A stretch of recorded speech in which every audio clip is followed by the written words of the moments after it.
श्री स्वामी समर्थ मैत्रिणींनो, बघा सुंदर सुंदर कलर आलेले आहेत लखनवी कुर्तीचे। उद्या 2:30 PM ला आपण लाईव्ह घेऊया। एकदम भन्नाट कलर आहे आता, खूप म्हणजे खूप सुंदर। 2-2 4-4 घ्या, एवढं सुंदर आहे। रक्षाबंधन येत आहे, गिफ्ट करायचं असेल तरी पण छान एकदम सुंदर कुर्ती आहे। बघा भरपूर कलर आहेत, भरपूर साईज असणार आहे ML XL XXL। ओके, 38, 40, 42, 44, 46 पण आहे, XXL पण आहे। कलर बघा कसले गोड आहेत। प्रत्येक साईज मध्ये कलर वेगळे वेगळे आहेत।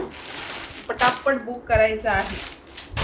सुंदर सुंदर। उद्या नक्की लाईव्ह जॉईन करा 2:30 PM ला। ओके, मला वेळ मिळाला तर मी फोटो काढून ठेवेन, पण आता लगेच फोटो मागू नका। जमलं तर नक्की पाठवणार, नाहीतर उद्या लाईव्हला नक्की दाखवणार। ओके, सुंदर आहेत, भरपूर आहेत, काहीच नाही, नुसतं थोडंसंच दाखवले। बघा एकदम छान आणि सुंदर। फक्त 550 फ्री शिपिंगला बुक करायचं आहे। कॉटनचं फॅब्रिक आहे आणि आपली ही वाली पॅन्ट सुद्धा आलेली आहे, सुंदर अशी। एल पर्यंतच्या ताईंनाही होणार आहे, मोठी साईज अजून आलेली नाही, ती पण येईल परत। ठीक आहे,